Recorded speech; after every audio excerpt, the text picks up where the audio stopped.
Jeju 737-800 was on a red eye, and looks like they took a bird and did a go around and then did a teardrop back and attempted to land gear up and landed on the runway very long, very fast, and then went into a berm that had concrete in it because it was the localizer antenna. We'll show all these videos. And a lot of people died. So we're going to talk about it. We're going to be as respectful as we can, knowing that there's a huge loss of life.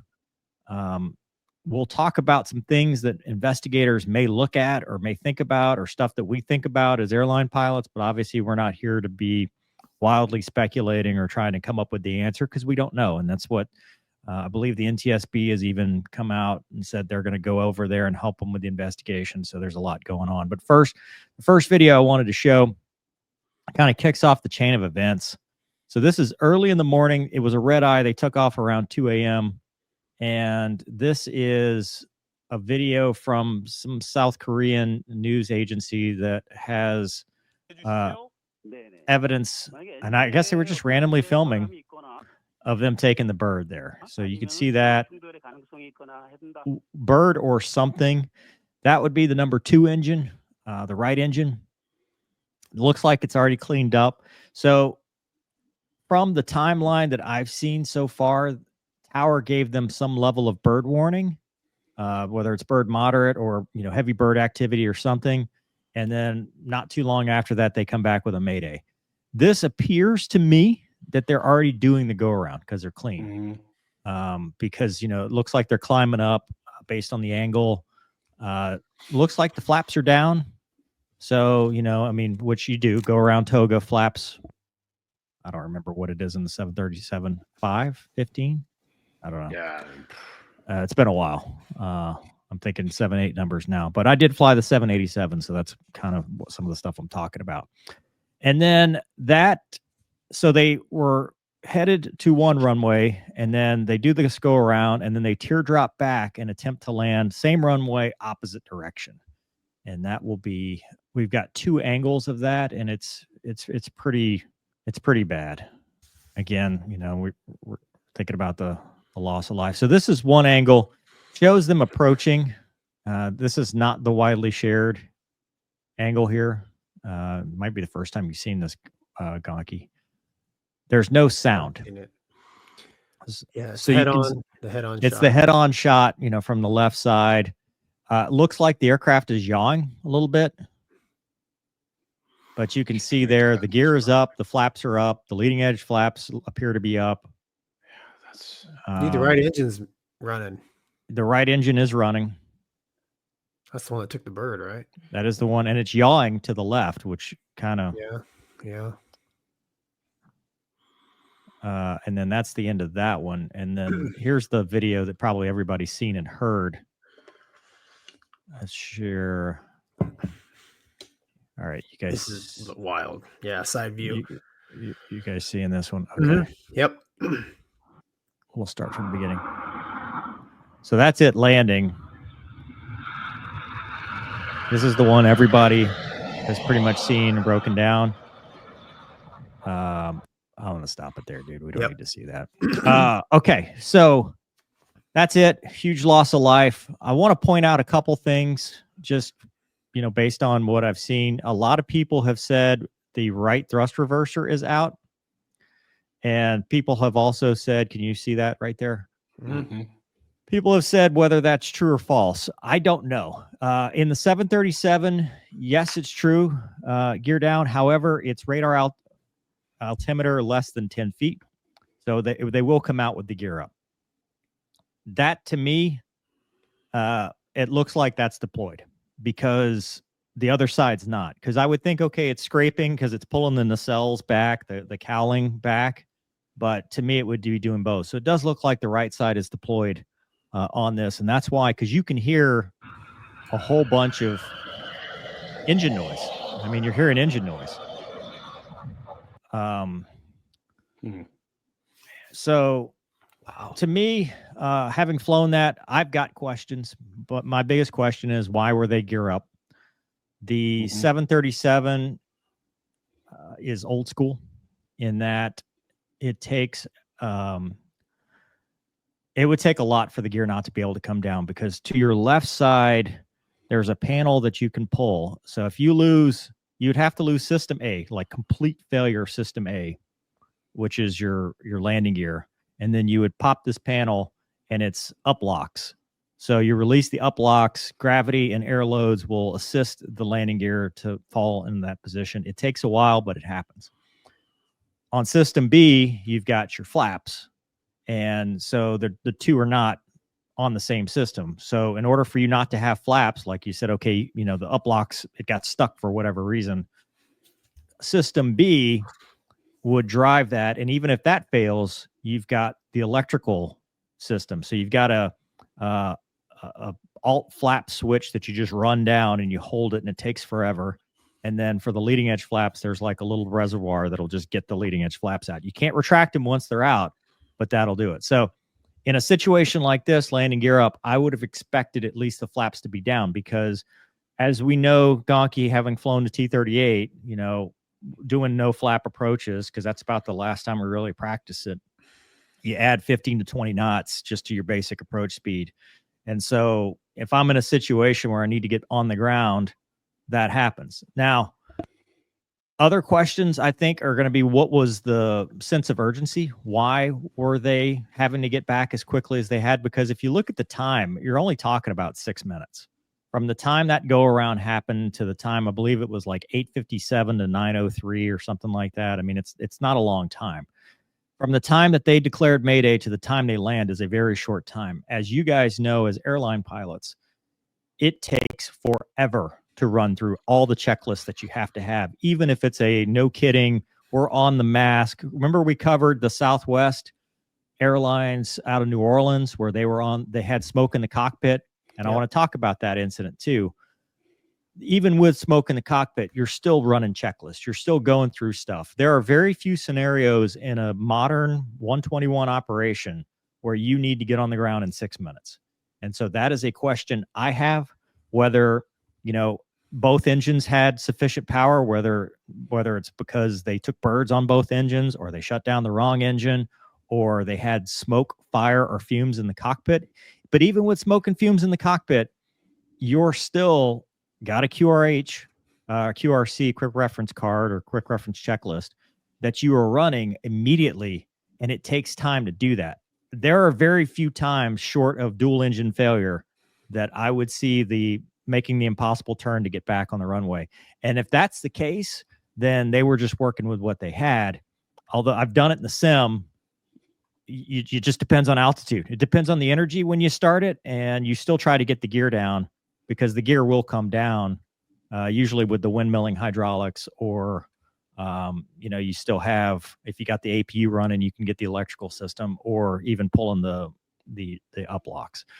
But I'm gonna turn it over to you guys. You guys fly a lot more airline stuff than I have, but you know, I just figured it's a lot of questions that I have. Obviously, we think our thoughts and prayers are with the families, because holy crap, man! I mean, that's one of the most horrific aviation disasters it's you know, in a while, if not in history. Yeah, man. The last time, I think this is the worst accident they've had since '97, when that 7-4 crashed into the side of the hill. Which is, gosh, over 25 years ago. But yeah, Mover, I have all the same questions that you have. You covered it well. The only add-on I have is watching that front view video. To me, now, I mean, it's pretty clear, but it looks like the right engine, I can see the, you know, the exhaust of it making thrust, and I didn't see that on the left engine. And the bird or the compressor stall or whatever happened with the right engine. So like in my mind, I guess I'm just a little confused why it looks like to me the right engine is making the thrust on the landing. You'll see, like, if you play it again, like when it gets close to the ground, you can see like the exhaust coming out of the right engine, but nothing on the left. So and we talked about the yaw as well. So I don't. Yeah, it's yawing to the left, which that's another thing. You know, I've done a lot of single engine stuff in the 7.3 versus the 7.8. 7.8 is literally a Dreamliner, right? Because it auto trims everything for you. once you get airborne, a lot of things happening for you. In the 7.3, dude, single engine is a workout. You know, you are full Buddha rudder, holding the trim. Remember we talked about the mishap recently where the guy, you know, instead of the trim goes for the, or thought he was going for the door, goes for the trim instead. Yeah. That is part of it, is getting that trim in. You're right. There is a little bit, but they are, when they land, they're very symmetric. Yeah. But if you play it, I mean, I only noticed it when we were playing it here, but like if you watch as it gets close to the ground, see right there, you can see it. Sure enough. But so that's supposed to be the damaged engine. And Yeah. the other engine doesn't look like it's running based on just exhaust coming out the back. It may be running. I don't know. But so that's the only question in my mind is which engine was damaged, which engine was still running. And, you know, if that may have been, you know, played a role in this. And also the fact that when the airplane lands, the thrust reverser appears to come out, or maybe because it's dragging along the ground, it came out, but the left engines is not, which would be consistent, you know, right WOMBAT, you land, just throw them in reverse. Yeah. So maybe they commanded reverse. So that's also a second indication. Maybe that right engine is running and the left one's not. I don't know.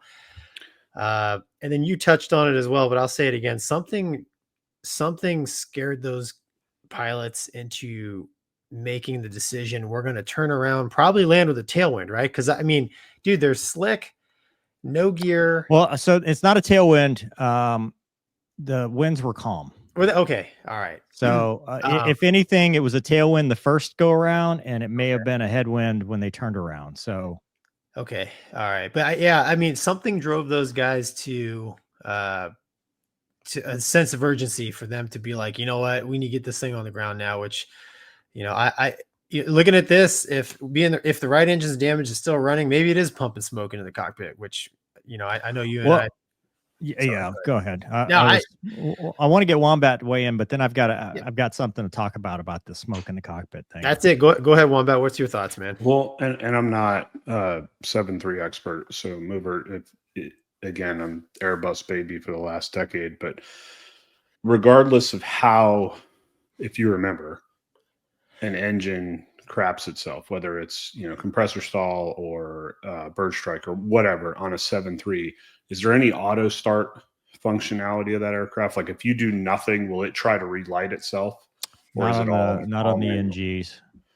Okay, so that leads me. Not that I remember. 7.8 will. I don't think the NG does. I think the LEAP engines might, but I don't think the older NGs will. And again, obviously, this is hard to watch, and I mean, any aviation tragedy like this, it's hard to just process it, because every one of us, I mean, and I think everybody, but I mean, more so as pilots, you just think about, like, at least what I think about is like, what are they thinking in those last moments? Because they knew they weren't going to stop. Now, so I hate to speak, you know, hypothetically without knowing, but I agree, you know, from the videos that we've seen, something happened to the number 2 engine. I think we can agree on that one from the first video. There's something there. And additionally, it appears that the number 2 engine is running when it lands. It does not necessarily appear that the number 1 engine is running. Could there have been another issue further up? You know, was there another bird strike that caused the number 1 engine to roll back, and then they got the number 2? Well, we may know eventually, but not right now. I know a lot of people have commented, or maybe not commented, but glossed over. I mean, you guys have all done them. Well, Gonky, I don't know if you've done them, honestly, and that's not a dig on you, but like red eyes, like, man, you're coming back from that. Like and I don't know how long they were airborne. I don't know, you know, circadian rhythm, all that stuff, but dude, you are not sharp. I had an incident, and it wasn't even a red eye. It was just a late flight out of LA landing in Atlanta at like 2 a.m. That's not a red eye. My FO thought it was. He kept saying how it was going to be his first red eye ever. He was excited. And I'm like, it's not technically a red eye, dude. It's just really late. But at any rate, we took off out of LA and had a gear malfunction and had to deal with that. And then I spent the next 4 hours plus thinking about how this thing was going to affect me when we land. And you're just not as sharp. I mean, you're just not as sharp. So there's that aspect. And then I know the other thing that I've seen people comment about this is how they landed long. And well, number one, they're not used to coming in no flaps, No flaps, no period. landing gear. Yeah. I mean, in the Airbus, they tell you it's way more than a T-38. Like it's like 50 plus knots or 75 knots you add to your speed. It's insane. And they tell you to chop the power to idle at a mile. Yep. At a mile. Like well, that's not 7.3. That's with the gear down. I know. That's with I the think gear it's about down 20 too. knots. 20, and that is with the 25 gear knots. down. So like, I mean, it now granted the Airbus is a very slick wing, but I'm just giving you some perspective on like, Yeah. so they're not used to landing like that because none of us are. I mean, very few of us. I mean, I've done it in the sim just because I used to teach there and we'd mess around, but it's not in the syllabus. Additionally, something to think about because you guys see this in this world. Everybody cares about their landing so much, right? So they have this sight picture because they just want to kiss it on the ground. Well, if they're trying to do that sight picture and there's no landing gear there, they're going to float, right? I mean, because they did the normal. The 7.3 will float. Anything less than, I mean, it floats for everything. You know, if you come in fast, but I'm just saying that just compounds it even more because it's extended. Yeah, but you're expecting, to, okay, this is where I'm going to arrest my descent and I'm going to feel the thump. But the thump's not there because there's no gear down. So regardless, you're going to flare and it looked like potentially even earlier. Yeah. He set it down nice. I mean, they had it under control, so they're, and I know people said, well, the bird strike caused the landing gear thing. No, bird strikes do not part I cause can't landing speak gear. to. I mean, at least on the Airbus, I would be shocked. No. Never say never, but right. Not from the bird strike video we saw. I mean, that was just, I mean, dude, there's no, like, do you hit a pterodactyl? There's no bird that's going to take out all three because they're independent. Yeah. And gravity. Worst case, you're up locked. There's just, I mean, no, that's not. I agree. But I want to go back. This could be mirrored. Potentially, I see. Because it is a cell phone video that's blown up. So this could be mirrored, and we could be talking about the number one engine. But then would the other one be mirrored as well? No, because it's different cameras. Well, that's what I'm saying. On the other one, like Gonky pointed out. No, this is horizontal video. So this is vertical video. Sometimes when they go to social media, it's because of the way the camera phones are. Yeah, they get flipped. See, I still say that one and the other one. You see a reverser to me that looks deployed. I can't see the other side. It's not. I mean, you kind of can, but you can't. So and that would make the other one, the exhaust out of that side. Yeah. Right. Which would make sense. Now, if we flip that video, so they lost the number one engine, that's system A. They lost the landing gear. That means they would have to manually extend it to get it down. Okay. What does that take timeline wise in a 7.3? It takes a while. I mean, it's a system, right? It takes more than the 7 minutes that they had, or that they took. Not that they had. I don't know how much time they had, but I'm saying, let's flip this around and say that engine had a catastrophic failure. Which it looked like an engine did have a catastrophic failure. Sure. They shut down that engine. System A, maybe it cuts a hydraulic line or something. Zero pressure. They're going to have to do the manual, pull the hand. It's three. It's a whole pull. Like I remember doing it, in the sim. So, but that doesn't explain why they didn't do it. It just explains why you can't just throw the gear down and it works. Because if it had been the other engine, you can just throw the gear down and it's going to work fine. Right. But if it's a catastrophic failure. Now, that brings me to my next point. This incident reminded me of this when I first saw it. UPS Airlines Flight 6. You guys remember this? The one in Dubai? Dubai. Yeah. So back in 2010, UPS cargo 747 was taken off. And again, I just want to, this is what it reminded me of. A caveat. I don't think this is what happened, but just hear me out. They have a cargo fire. Okay. And it's bad. And so the captain decides he's going to go and try to fight it because they've got smoke in the cockpit. He puts on his breathing apparatus because he's trying to fight it. He can't get back to the seat. The FO's trying to fly the plane himself. There's smoke in the cockpit. Eventually, They can't get the gear down, so that becomes another thing. They can't get the landing gear down and end up crashing, right? So Right. something. So that got me thinking about. I got a message from somebody about the 737 Max, and this has been in the news but not widely covered. It's a different aircraft, but listen to this. So FAA decides no immediate risk for the Max. This was not a Max. This was an 800. So theoretically not the same. Made by the same manufacturer for the engines, the CFM engines, but they're different. They're not the LEAP engines. But the Max has an issue with the load reduction device. Okay. So they did an internal report. They looked at worldwide, but they said it doesn't warrant immediate action. They've had emergencies where when as part of the jet's interior air conditioning system, air from the left engine flows directly into the cockpit for pressurization and cabin control, and air from the right engine flows into the passenger cabin.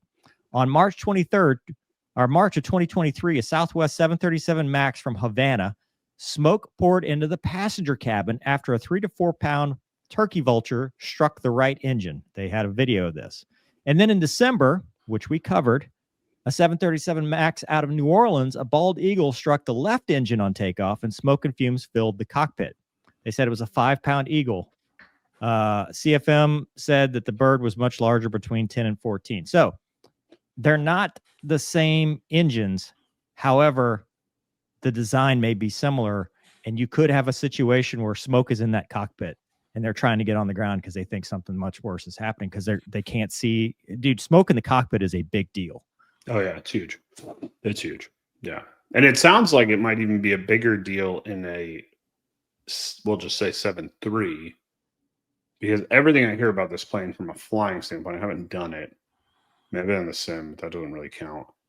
But like, to me, and Gonky, you can give me your opinion on this, but I know I've flown the Airbus for 10 years, but like automation wise, like if you have a Cat 3 capable approach that I could do, I could just push some buttons, and if I can't see anything, like I'm fairly comfortable. I'll be able to get the gear down, the flaps down, and as long as the outside stuff is working, it's going to put us down in the touchdown zone pretty easily. But it sounds like the 7.3, just from everything. I mean, I'm not basing it just on this, but everything. I mean, go rounds. I mean, who knows if that got boogered up, right? Because doesn't the 7.3 have weird things with the autopilot coming off on go arounds and all sorts of, because it doesn't stay engaged. And I mean, so there's just so many other external factors that we don't know. And then I agree, if you couple any amount of smoke, forget it. That's the one thing I used to teach is like, man, if you got smoke in the cockpit, like land ASAP. Yeah, you got the rest of your life to figure that one out because there is a point where you can't do your job anymore. So the report says, going back to what it says, if the valves from the left engine airflow are not closed, the report said, ingested smoke will reduce visibility in the cockpit to 5 inches within 30 seconds.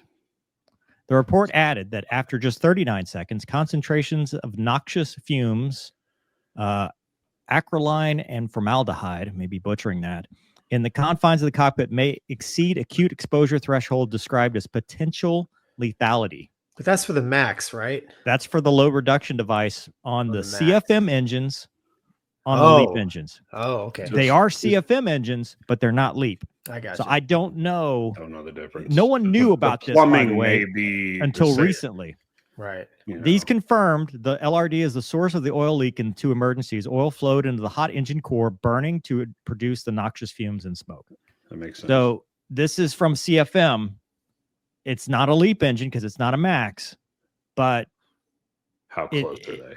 How close are they? And again, it sounds so, when I saw it, I'm like, that sounds so similar to what we talked about with the New Orleans thing, right? With what Southwest had. They had a bird ingestion, and then they had smoke and fumes in the cockpit. Hey, now go back. Can you go back to the video from the side? Which one? Get it to where the plane is as close to the camera as possible and pause it. I don't know if that's... You can't see any smoke in there, if that's what you're trying to say. Go to the other video. Well, wait, that's probably as close. You could see light through there. See that? Yeah. I mean, you can see a little. Again, I'm not. Look, anything is possible, right? I Yeah. mean, this is obviously there's a lot to unwrap here, but you can see pretty good light through there, which I don't know. I mean, it's Something caused them to Something hurry. caused them to not go through every step of their procedures. Because Yeah. I guess the point being is that we train so much on single engine that, and we've covered so many. It's not this. It's Oh, no, not for this. sure. It's not a Something else 7-minute ordeal. It's okay. It sucked for like the first 30 seconds while we maintained aircraft control, and then after that, it's a checklist drill. Yep. Unless something else happens. Because again, we train to a standard, an AQP standard of this is what the FAA says. So unless there's something else going on that we don't know about, and that's the only thing you can think of, right? Because I mean, they're so canned in the sim. I mean, once you've been in the airlines a few years and you've done a handful of them, you're like, oh, it's 1800 RVR. Wonder what's going to happen. It's like it's dumb. I have a buddy that I know from the Navy that was flying the Mad Dog for us, and he came in to drill once back when I was still drilling, and he was all upset because he got a V1 cut, or he lost an engine on takeoff. Real, not in the sim, like real MD-88, lost an engine. And one of our mutual friends is like, well, why didn't you just do it like you do it in the sim? My buddy got beat red. And I was like, hold on, before you ask, was it 1800 RVR? He's like, no, dude, it was 600 RVR. I was like, see, there you go. You didn't even know you were going to get an engine failure that day. Like, I mean, so we do things so canned, and it's great training. But I agree, there's got to be an X factor in this that will come out. Yeah. That they were dealing with. And one of the X factors, or one factor, I think, is the red eye. Yeah. Because 100%. it makes you, I mean, yeah, you're tired, man. Now, granted, you're going to get that initial adrenaline surge, right? But how long is that going to last for? I mean, we've all landed after being completely exhausted in a previous life and stuff like that. Like, you make mistakes. I'm not, and I don't know the experience levels. I don't know. I mean, there's so many factors. Or the fuel. How much fuel did they have left? Exactly. Right. I mean, that could be a factor. So there's so many things. It's just, they should have had enough. I mean, that the fuel should not be, because they should have had plenty to do a go around and then figure it out. You still have. I mean, the weather looked fine. It wasn't. It looked nice. Yeah. So, it's. Man, I don't know. There's a lot of questions that will eventually. Dude, the other thing is that runway is 9,000 feet long. I mean, even if they would have stuck it right at the end at that speed, it'd be close. Oh, dude, it'd be close. And then, not to mention, maybe putting a wall off the end of the runway. A berm. Well, it's the localizer antenna, right? They probably got this idea like, oh, we need to reinforce it. We'll put dirt around it. I'm not forgiving it. I'm just saying this is not a wall. This is a localizer antenna of dirt encased in concrete. It's a terrible design. Yeah. I mean, I don't know a lot about airfield design and what they have to do to make a runway fit. I'm sure, right? Real estate is right. Well, it's South Korea too, so you have to think in terms of tactical. Can we defend this base? Yeah. In the next war. True. Yeah. True. But I mean, I get it. If you land it midway, no matter what runway you land on, if you go long, you're gonna hit hardened stuff. Yeah. But I don't know. It's too bad they could not have, just from the footage I've seen there of that airfield. It's too bad they couldn't had a little more of a run out area, or just not support the antennas with concrete. I don't know. No. I don't think, honestly, they needed flaps and they needed to be at brick one. And that would have helped. They really needed the landing gear, which that's the question that's going to be, did you just not think about it? Did you not have time? Like, what was the urgent need to get on the ground? Because it looks like at least one engine is producing thrust. So if that's the case, you've got time unless the cockpit is burning. Yeah.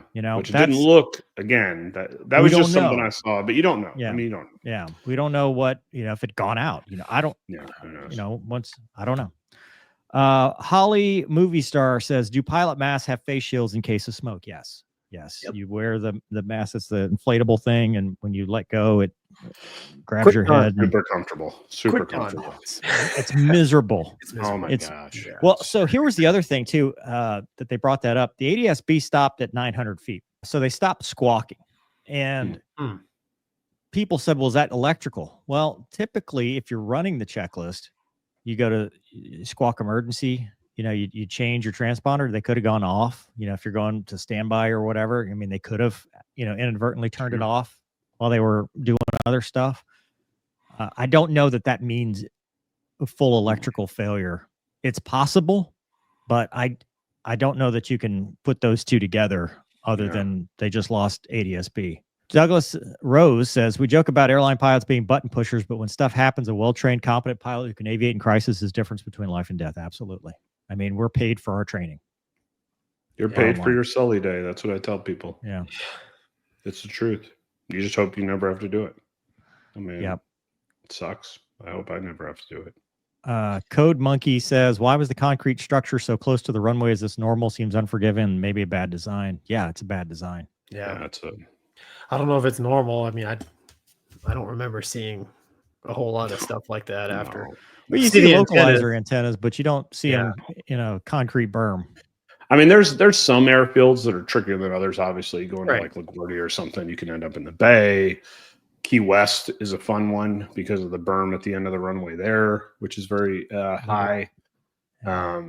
But you're not. I mean, frankly, if you have any emergency, you're not going to either one of those airports. You're going to Miami or you're going to JFK or something. So, Yeah, and you talked Yeah, about it, Wombat. You're doing, or maybe you was you, Gonky. You're doing landing assessments.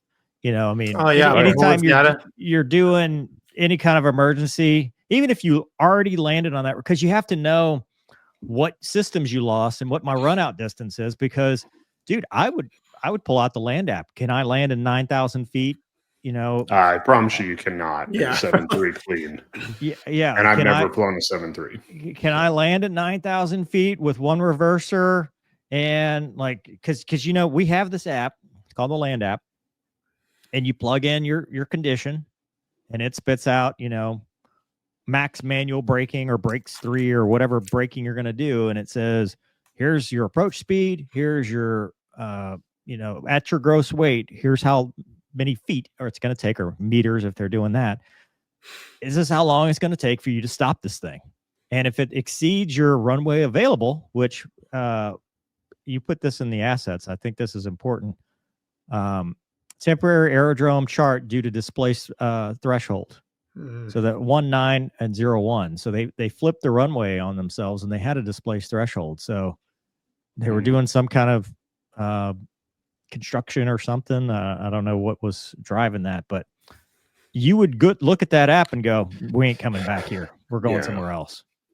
Yeah. So whatever it there's was, something going on. something was a time crunch for these pilots, whether it was intentional, as in the situation required it, or unintentional, as in maybe they should have rethought that. We don't know, and that's something I think I will we're say gonna find out. I will make a stand, and they were, well, at least one was conscious a touchdown. There's no way they both passed out. That landing. I think they were both. Yeah, that landing. I don't think that. The only reason I brought up the UPS thing was just, they had a gear problem. Yeah. And they had smoke, fire, fumes in the cockpit, and that is a horrific time to have something. Well, dude, like and we've seen this countless times in aviation, right? The Everglades incident, with a little light that distracts everybody and they fly into the Everglades. Right? I mean, that is what they teach to. That is what we are taught to from day one is, divide, conquer, make sure there's somebody flying, pilot monitoring. All of these things that we get so sick of hearing are because in blood of hundreds of thousands of people, it's been written, because it's so easy to get roped into that one thing. And not even anything going wrong. I mean, dude, when you're tired and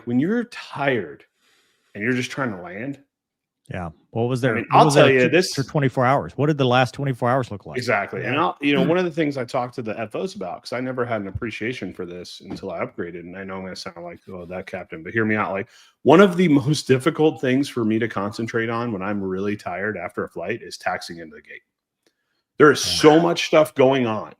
There are so many little shiny objects of people darting around. Dude, it like, and I'll tell the person next to me, I'm like, hey man, back me up. Like I am focused so laser straight on just making sure we're not going to hit anything. Yeah. So it's just, I mean, it sucks. Yeah. You never want to see it. All I hope is that, I mean, prayers for the families and the people that didn't make it, but I just hope we can learn something from it. That's what you hope for in this. At this point, there is nothing more other than I hope we can learn something. And the rest of us can become better pilots for their loss. Renee says, could they have passed out from fumes? It doesn't appear that way, just based on how they're maneuvering and handling the aircraft. It appears that the aircraft was fully under control at the time. But Brian says, the which engine is on question makes me think of the Kegworth crash. I'm not familiar with that one. Yeah, that was back in, I think, the early 90s. They shut down the wrong engine after an engine failure. Shutting down the wrong engine is something that happens in training like all the time. Dude. And just, tell you how many times I saw that. That's why, that we're on like the 14th iteration of, confirm. Like, how many times can you say confirm when you're shutting down? Like, touch the switch. Say who did that? Why? Gonky, stop.